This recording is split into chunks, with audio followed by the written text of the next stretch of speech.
Chess Evolved Online: How to Play. The rules are the same as regular chess, except for these changes. For a refresher of those rules, check out this video. The object of the game is to reduce your opponent's morale to 0. There is no check or checkmate. Each time you capture a unit, your opponent loses morale based on that unit's value. Click on a unit to see how it moves, its value, and any special abilities it might have. If an ability is unblockable, that means it jumps over other pieces when it moves, like a knight. If you capture your opponent's king, they will immediately lose 25 morale, plus an additional 3 morale every turn thereafter. There is no stalemate or draw by move repetition. Instead, after 50 moves, as indicated in the top right, each player will lose 1 morale after each of their turns. Click and hold on a unit to have its available moves highlight. Since there are so many custom units with so many unique moves, the board will display a danger grid to allow you to play faster. Blue marks indicate available spaces you can move to that are not threatened, while red marks indicate threatened spaces. After you move a unit, blue circles may appear to indicate protected units, with blue lines showing which unit is protecting them. Likewise, red indicates pieces you are threatening. You can toggle these visuals on and off in the settings.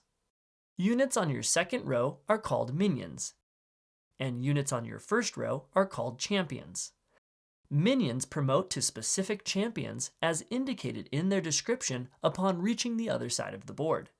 When building your army, your first row may only have champions, while your second may only have minions. All spaces in the first 2 rows must be occupied to have a complete army.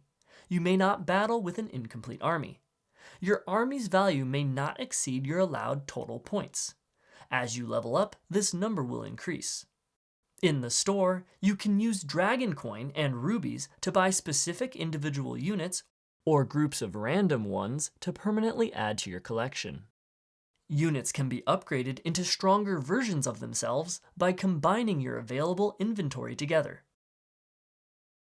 Upgraded minions promote to upgraded champions. Some units have abilities that happen automatically, while others you need to activate manually. If an ability says you need to pay, then you subtract the cost from your morale to use it. Castling has been replaced with giving the king a similar yet more powerful ability.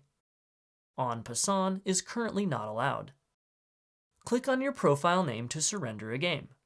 If you make an in-game purchase, you will receive crowns. Crowns slowly generate royal power. You can use your royal power to send another player contribution. Contribution can then be redeemed for rubies.